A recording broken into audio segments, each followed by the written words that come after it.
Le grand direct des médias, Thomas Joubert. Allez, c'est le moment d'accueillir nos experts médias du jour. Vous connaissez le rendez-vous. Avec eux, on va passer en revue toutes les infos médias de ce mois de juillet et ils vont nous donner leur avis sans langue de bois. J'accueille François Viau, le directeur de la rédaction de Télécable Sat Hebdo. Bonjour François. Bonjour Thomas. Patrice Gascoin, journaliste à TV Magazine, est avec nous. Bonjour. Bonjour. Et François Wyss, journaliste à Télé Loisirs. Salut François. Bonjour Thomas. On va commencer par ce qui agite le PAF depuis la fin juin, l'avenir des guignols de l'info sur Canal+.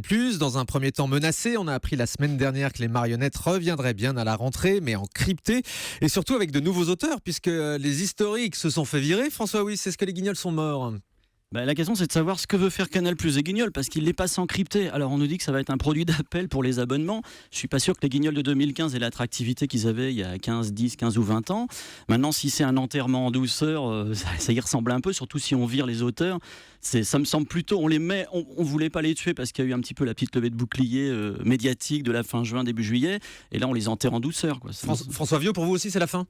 C'est le début de la fin en tous les cas. Moi je pense que effectivement les guignols en crypté, ils vont perdre complètement de leur pouvoir. C'est eux qui ont contribué à élire Jacques Chirac. Là en crypté, c'est désormais plus le cas. Et ils n'auront plus l'impact qu'ils avaient. Donc ça prouve que Vincent Bolloré veut quelque part s'en débarrasser ?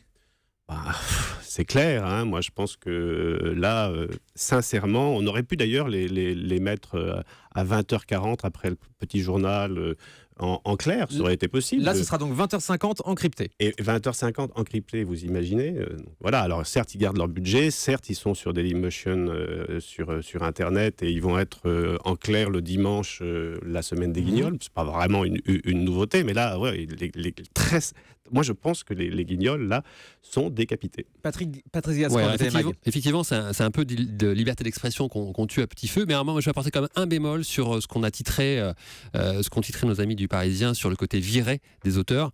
C'est pas vraiment comme ça que ça s'est passé. C'est-à-dire qu'avant le Festival de Cannes, il y avait déjà 2 des 4 auteurs des Guignols qui devaient partir pour travailler sur des projets perso, des projets d'écriture notamment pour le cinéma. Donc ça c'était prévu.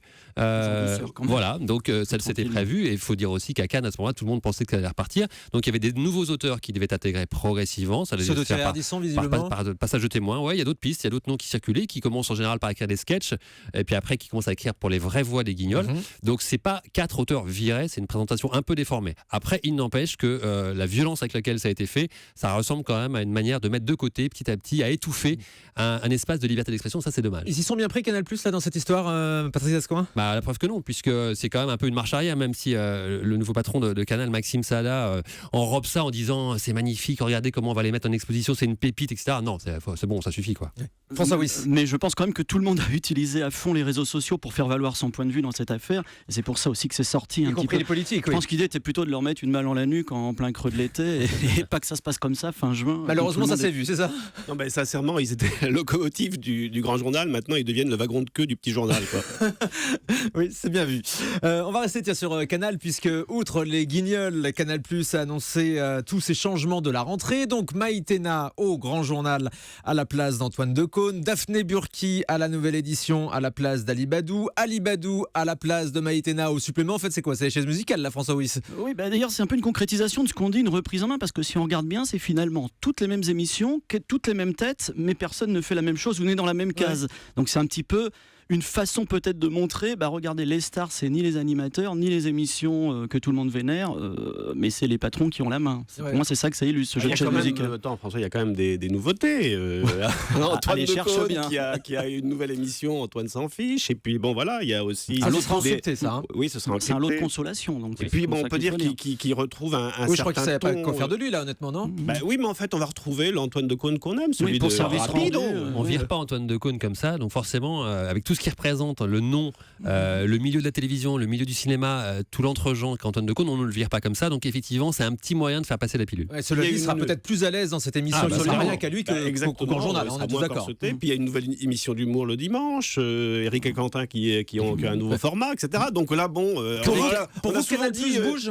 Ils prennent des risques, ils bougent, voilà. Donc sur des cases majeures, bien sûr. Autant sur les Guignols, je trouve que c'est un non-sens audiovisuel ce qu'ils sont en train de faire. Autant sur le grand journal, moi, j'estime qu'il fallait effectivement faire quelque chose. Il fallait casser cette Ouais. machine-là. Et c'était pas de la faute d'Antoine Decaune, je pense que c'est une faute de production. Et le choix de Maïtena Biraben est très bon. Et moi, je salive d'avance d'avoir un match d'access entre Lapix et Biraben. Ouais. Les femmes au pouvoir, c'est pas mal. Oui, alors, il y a quand même quelque chose qui me trouble, c'est que le Grand Journal, ce qui a causé sa perte ces 2 dernières années, c'est que c'était plus l'émission qui faisait parler où ça se passait.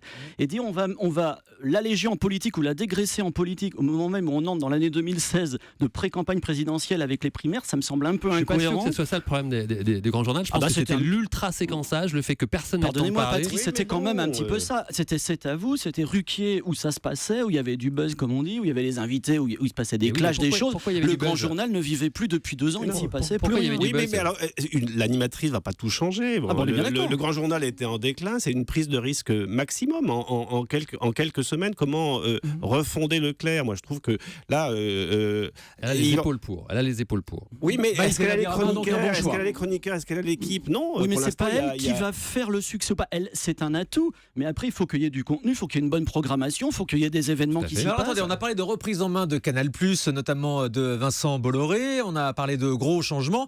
Et en fait, c'est pas un peu une tempête dans un verre d'eau parce qu'on retrouve toutes les mêmes émissions, les mêmes animateurs en fait. François Wyss. Bah oui, c'est ce que je vous disais tout à l'heure. Je pensais genre, on fait ce qu'on veut. Enfin, on garde les marques fortes, on garde des animateurs qui dans l'absolu sont bons, on essaye de les placer à d'autres endroits, à la fois pour optimiser. Patrice n'est pas d'accord. Non, je veux dire, c'est quand même. On vient de parler des Guignols, on vient de parler du Grand Journal. Bon, c'est quand même 2 énormes révolutions du PAF, des marques installées qu'on est en train de secouer. Donc, c'est pas une tempête dans un verre d'eau. Le reste, que ça soit un peu plus anecdotique, heureusement, sinon ça veut dire que tout aura été mis complètement à plat. Et bon, voilà. Allez, on passe à autre chose et notamment le succès de Blind Test. C'est une des nouveautés de l'été sur TF1, présentée par Laurence Boccolini. Ça a bien marché vendredi dernier, malgré l'heure tardive. 1 600 000 téléspectateurs, presque 30% de part d'audience. Pourtant, c'est une formule qui est totalement basique, François Wyss, le Blind Test à la télévision. Oui, ça me rappelle un peu la Fureur d'Arthur version Blind Test. Mais ce qui est marrant, c'est que c'est une émission qui quand même a eu du succès, mais revient de très loin, puisque W9 n'en a pas voulu. TF1 la programme un vendredi soir d'été à Ouais, 23h55. C'est la deuxième partie de soirée à un horaire de troisième partie On de va soirée. dire c'est même pas mal. quatrième, enfin je sais pas, 23h55. Minuit, c'est Alors, très tard, quand il même. faut dire qu'il y a comme la locomotive de la finale de Koh-Lanta devant. Ils ont fait très bien. Je minimise pas le succès de cette émission et la bonne humeur qu'il y avait. J'attends de voir quand même la deuxième sans la locomotive Koh-Lanta, peut-être dans un autre horaire, ce que ça donnera. Est-ce qu'ils feront aussi 1,6 million beaucoup plus tôt et... François Viau. Non, mais c'est coproduit par Thierry Ardisson et c'est le C'est lui meilleur. l'inventeur du Blind Test à la c'est le télé. meilleur dans le créer des concepts. On ne dit pas que c'est révolutionnaire. Non, c'est pas révolutionnaire. Il le faisait déjà dans Tout le Blind monde en Test. parle avec Corti, Ça va donner des idées, ça va donner des idées à Voilà, Canal+, donc, finalement, d'utiliser le créateur et le coproducteur Ardisson, peut-être pour Canal+. Ça peut leur donner des idées, quoi. Parce qu'il a toujours des bonnes idées, c'est Voilà. ça. Ouais. Oui, mais entendre Kinvey et Clara Morgan deviner un extrait joué par le. Comme vous le êtes, vieux avec ça sa donne grosse la caisse. donne la pêche, ça donne Ah, mais envie je de dis pas, chanter. attends, je Moi, fais sais pas mon pisse froid, c'est sympathique, mais dites pas que c'est révolutionnaire. Et Laurence Boccolini était bien. Mais elle est toujours bien, Laurence Boccolini. Elle est sous-employée à la télé, à mon avis. Ouais. Surtout, elle est légitime. Hein. Elle a fait des émissions radio, les arts publics avec Bernard Laudois. Elle s'y connaît en musique. Patrice Gascoigne. Ouais, très bien, très bonne animatrice. Allez, on va sur TF1 avec l'autre star de l'été, c'est Audrey Crespo-Mara. Tout le monde s'en tige d'Audrey Crespo-Mara. Encore la patte Ardisson. Au JT du week-end, oui, la patte Ardisson, on rappelle que c'est sa femme. Hein. C'est une grande professionnelle quand même. François Viau, on a raison d'encenser à ce point Audrey Crespo-Mara.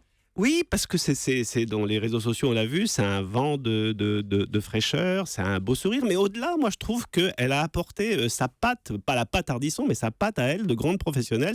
Elle a fait 8 ans quand même de grand reporter sur TF1, 8 ans de matinale sur LCI. Elle a dans le 20h de TF1, apporté des sujets magazines, un air de vacances. Bah, on a envie de passer des vacances avec elle, voilà, sur TF1. Mais ça, c'est votre histoire, François Wyss. Oui, alors elle est très pro. Vous dites 8 ans de chaîne info. Moi, je trouve qu'elle est très chaîne info dans sa façon de présenter, ce qui n'est pas un défaut, mais ça fait quelque chose d'assez standardisé. Il n'y a pas de défaut, c'est un peu parfait. Elle rentre parfaitement dans le mood.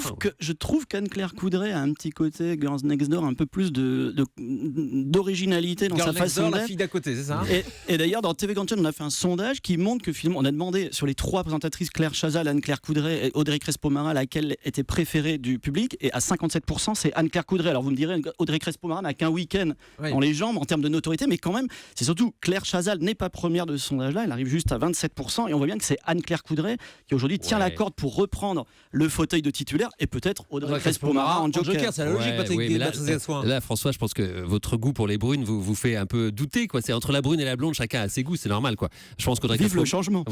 Audrey Crespo-Mara, voilà, c'est un bébé de TF1. Elle a fait toutes ses classes là-dedans entre TF1 et LCI. Elle est hyper rodée à l'exercice et elle apporte sa patte avec son sourire et aussi sa pugnacité dans les interviews.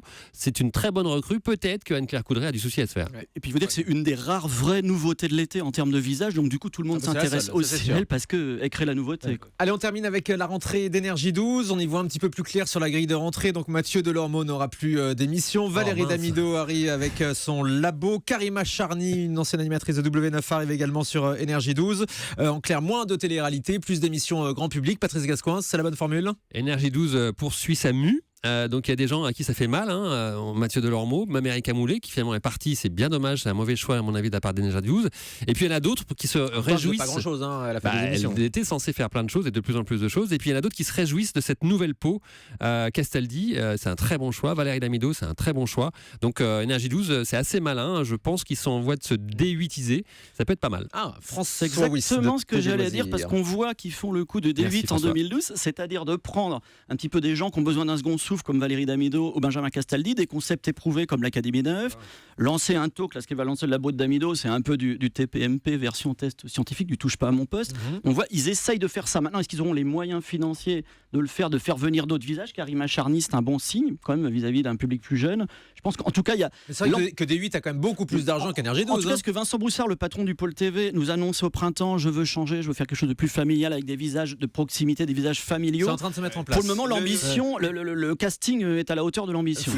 Le meilleur exemple, c'est l'Académie des Neufs. On a vu des tournages et c'est très prometteur. C'est un jeu qui date de 35 ans, certes, mais qui réunit la famille, le grand-père, le petit-fils. Modernisé donc. Modernisé avec un superbe décor, des académiciens qui sont au top. Mais donc ils vont avec ce jeu à 19h frontalement face à Touche pas à mon poste. Ils vont s'en sortir, Patrice Gascoigne? Ah, c'est sympa. Moi aussi, j'ai été voir le tournage. Il va y avoir aussi une notion de bande dans cette Académie des Neufs. C'est exactement ce qui fait le succès aussi de Touche pas à mon poste.